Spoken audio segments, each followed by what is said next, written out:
afternoon. So this is the, I just need a bit of volume, IG Live. There we go. Get some volume. Right. IG Live, I'm hoping that Anita Chanda and Deborah Henry Pollard is going to be coming and joining me from Clifford Chance down in London, where Anita has an installation and they're going to do a little bit of a walk around and show and tell live from there. So hopefully, oh look, all you brilliant people joining to say hello on a Saturday afternoon. Yeah, I'm really hoping that they are aware that I have gone live and I'm waiting for them to join, and then we can have a private tour. By private, I mean obviously public on all of the ArtCan channel, obviously. So yes, come on Debs and come on Anita. It'll be great to actually see where you are. We've got an ArtCan Talk program that's being set up at the moment, and this is one of an example. Hi Susan, an example of one of those talks. We're hoping they'll be online. We're also hoping to have a few in person as well, but we'll be rolling out a program for 2024 very soon. So yeah, it's going to be actually really lovely. I'm just checking who's sort of popping up and saying hello everybody. It's really nice to see you all. It's quite nice. I did a chat this morning. My normal, I don't know if anybody follows my channel, the Kate Enters channel. I do a IG live with some of the ArtCan artists at the end of each month. And I sort of mentioned that we were going to be having this chat this afternoon, so I'm hoping lots of people are going to be joining on from that. But it's quite nice to do one on the ArtCan channel as well. It's very cool. For those of you joining, we are just waiting for Deborah Henry Pollard and Anita Chanda to connect from Canary Wharf, actually, where Clifford Chance based, so we can have a little sneak peek, or actually a public peek of the amazing installation that Anita has installed there, and she can tell us all about it when they join. So hopefully they're going to be here very, very soon. I've got a feeling I've got another couple of minutes to fill. I was too eager, obviously. But yes, also, my channel is Kate Enters. Sorry, I'm Kate Enters. I'm founder and director of ArtCan. So yeah, head over to Kate Enters. It's just at Kate Enters if you'd like to follow that as well. So yes, anybody who's just joining, there's Anita already. Nice that you've joined, Anita. Send me a request to go live. There we are. Let's get you in.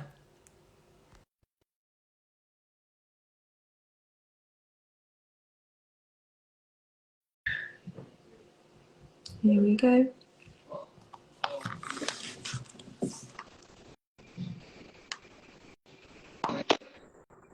Yeah. Well, good afternoon, Anita. Good afternoon. Hello. Hello. Here we are. We've actually made it work. Made the technology work. There's always a first time. It's fantastic. How exciting. I was just telling everybody that was joining that we were going live to you at Canary Wharf. What an amazing space. Can you see Canary Wharf? I'm going to hand the phone to our camera lady, so you can see Debs and me. So it's yeah. Sorry. There we go. Amazing. Hello, Debs. So this is Anita Chanda, who's an ArtCan artist, going to be saying a few words about her artwork and installation. And Deborah Henry Pollard, who is one of our trustees, special guest for the afternoon. Over to you guys. Thank you so much. Hello. Oh, I'm being fitted up for the microphone here, which is very exciting. Oh, very professional. Well done, Anita. Well, welcome to Clifford Chance. As Kate said, I'm Deborah Henry Pollard. I'm one of the very proud trustees of ArtCan. And we're here today to see the beautiful work that Anita did here. And we'd like to thank Nigel at Clifford Chance for hosting this event and hosting the artwork here, and Anita for doing it, and for Rita and yourself, Kate, for the work you've done behind the scenes to make it work. And at this point, I'm going to hand over to Anita, who's going to tell you about the beautiful work, which I've already had a look at. So Anita, over to you. Thank you. Thank you, Debs.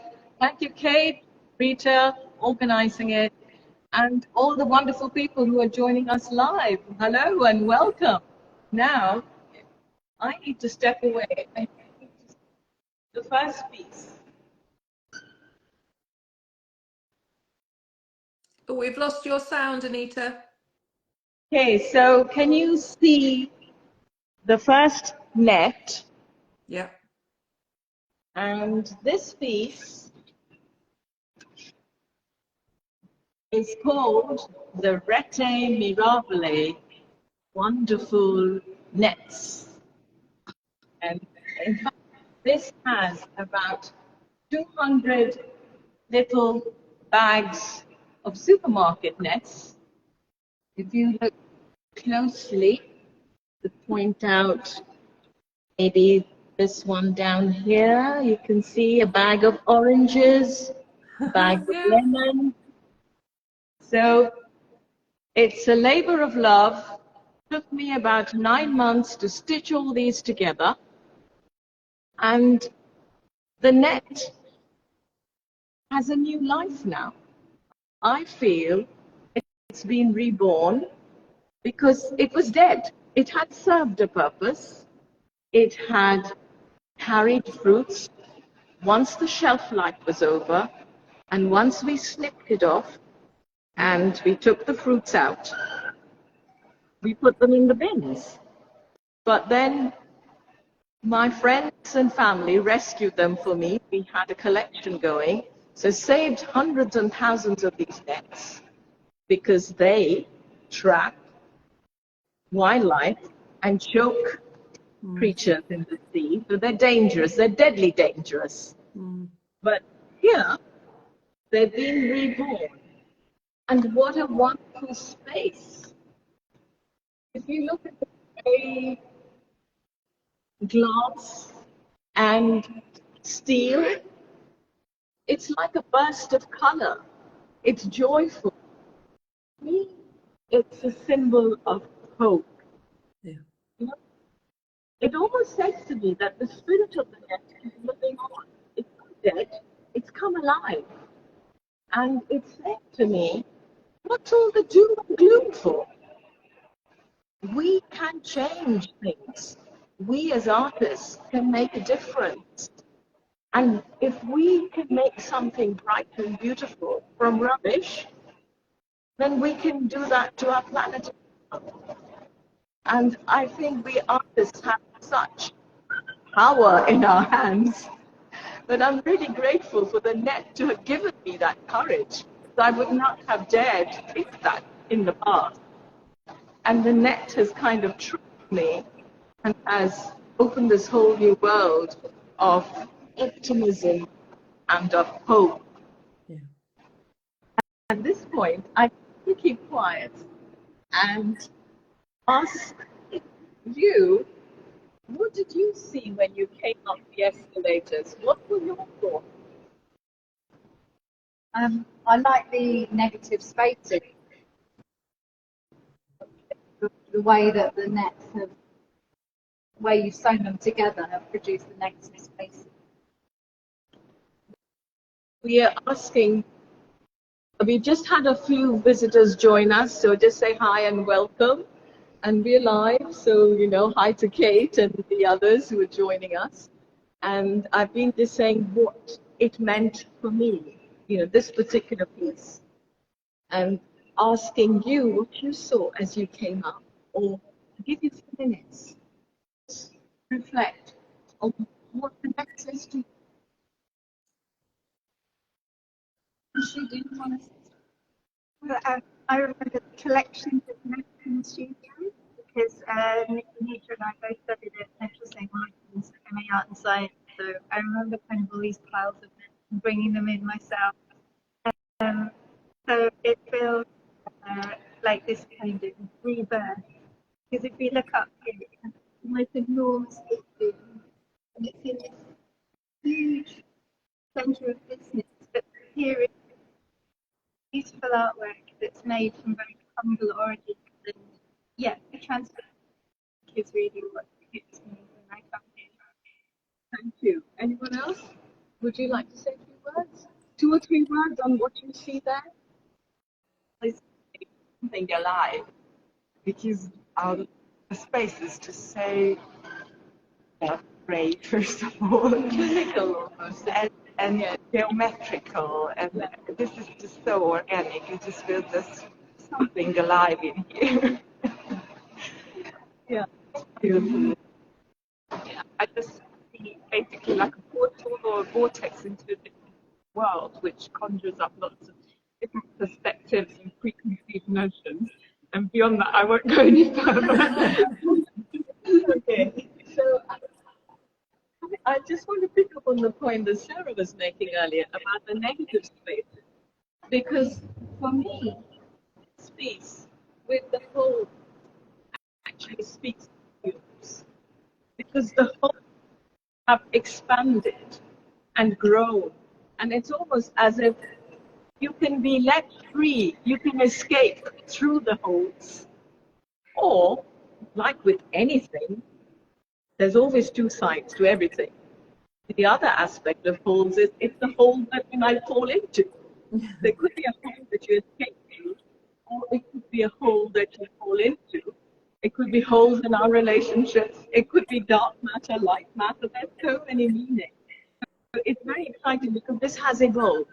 And just to give you an idea of how this has grown, in fact, I think one of you said it's organic, and it felt organic, and it surely has grown, it's evolved.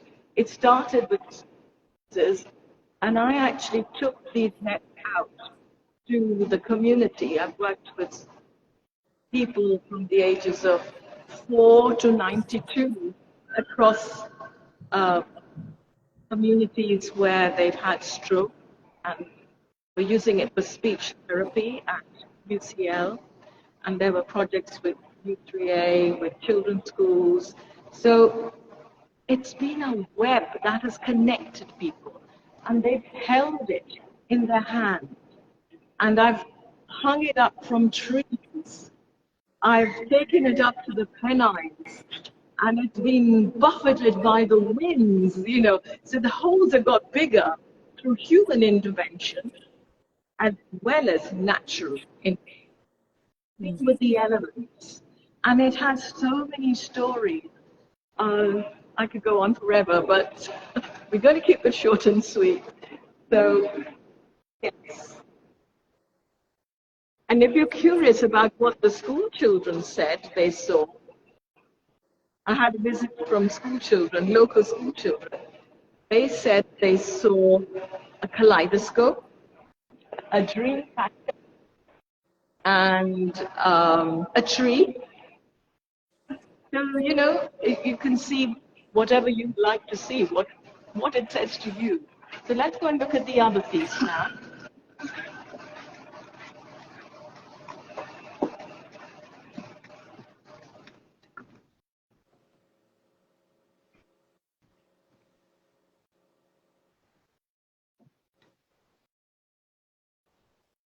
If that had about 200 pieces in it, you can imagine this has many more, probably about 800, because it's, as you can see, there's quite complex bit there, and tones, it's been layered, there are little pockets, hidden cavities, and nets stuffed into the cavities, like here and here, you see. So this has developed and evolved because I was commissioned to do this work. It was an award, the Soft Award, to think the proposal I sent in to fit the space. And having this brown wall, I thought, let's put some more yellows in. Let's put the oranges in. So that structure outside was quite a different process to this piece here. That was stitched together and then put in its spring.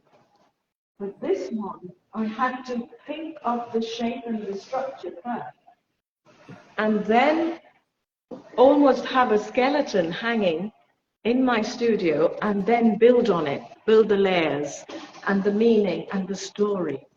And the story is one of a journey. Can you see if it starts that way, and that's the destination?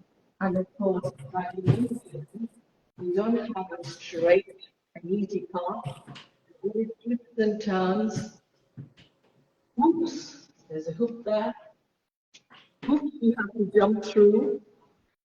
Unexpected hoops, unexpected twists and turns, lots of complexity. And it's not as transparent as the one outside. Because this is about the journey. And the journey isn't transparent, isn't easy. We have to figure it out. And we get there. So, that's the thought, the concept I had, and then I built on it. And now I'm going to do what I did before. Can I have one or two words from you as to what you see in this one? It reminds me of the Chinese dragons. Yeah, sort of that shape and the colour and the flow, and that was the first thing I thought when I came in, was that sort of vibrancy and that energy that you get when you see those dragons in the New Year celebrations. And funnily enough, I had a group of school children here, and one of the little boys said, "Oh yes, I see a dragon, a monster flying with its tail there." So I have got beyond 6. But they're so wonderful in their creative thoughts that they come up with. And we've got a wonderful group of artists who are just as creative. So let's have your thoughts. What did you see? I saw a festival of colour, like the Notting Hill, celebration. Carnival. Yeah, carnival atmosphere. Yeah. Precisely the same as Deborah, Yes.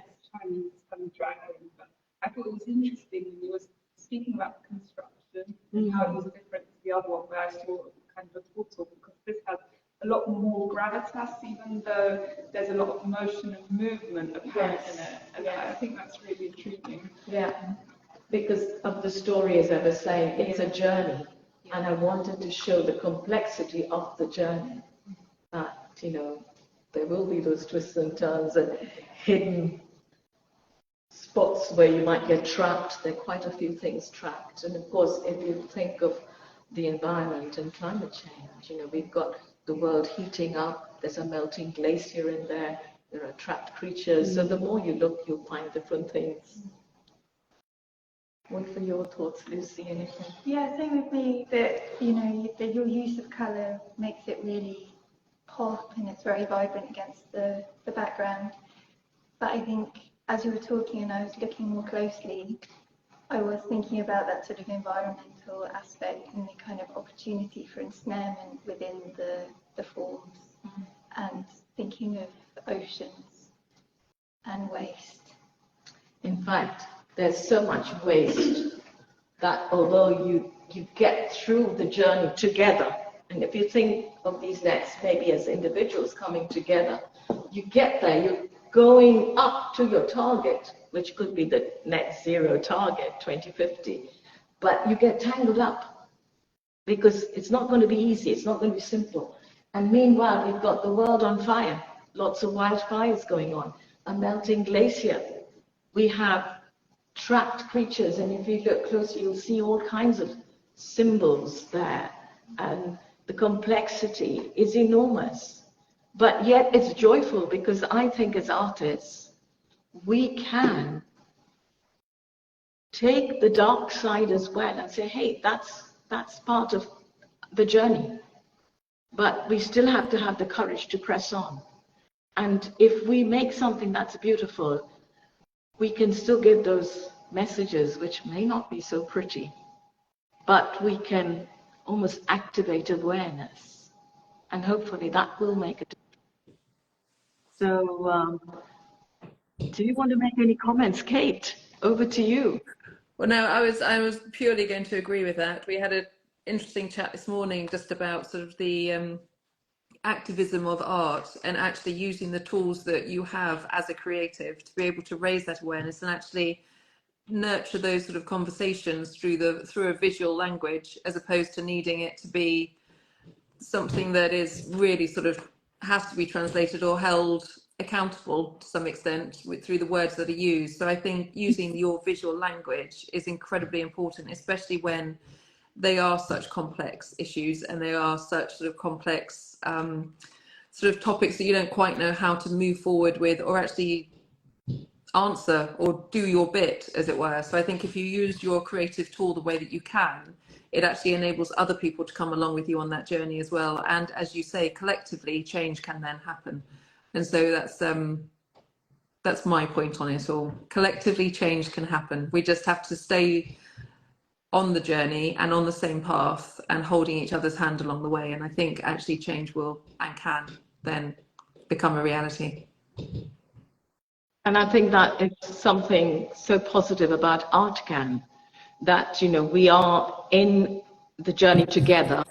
We can support each other because we often have huge messages which we want to convey, and it can get depressing and worrying. And as I said, that gave me hope when we came up and we looked at the first piece, because it's very optimistic, it's light, it's got leaves growing, it's about regeneration. Yeah. But the reality is tougher. This is the reality, all the twists and turns.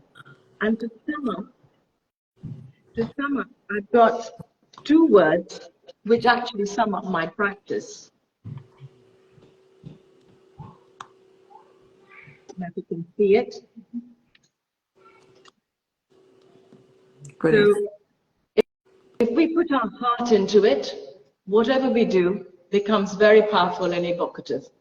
Whether it's humans who are trapped in slavery or in conflict or mental health or gender issues, bullying in schools, whatever we are tackling, if we put our heart into it, people connect with our messages. And of course, most of us artists work with the earth. We are inspired by nature. So these are two of my favorite words for my practice, earth and heart. And as you can see, they both contain the words art. Yeah. See what you did there, Anita? I love it. And they also have another word. Do you see the other word? That they both contain ears. So if we keep our ears to the ground and we listen to one another, our work will speak volumes. So we have our ears open as well. Okay. So thank you for joining us live, and those of you who've come. So it's been a pleasure talking to you about my work.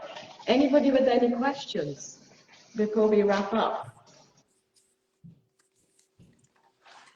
I think we will leave you to enjoy your time together. And we're sorry we can't be there in person. And thank you so much for sharing that with us, Anita. It was a really important and poignant moment on this Saturday afternoon to be reminded that these issues are there. It's really important for us to all be focusing on them and looking after what we can and as we can. But it's nice to know that we're not doing that alone. And keep that voice going really loud.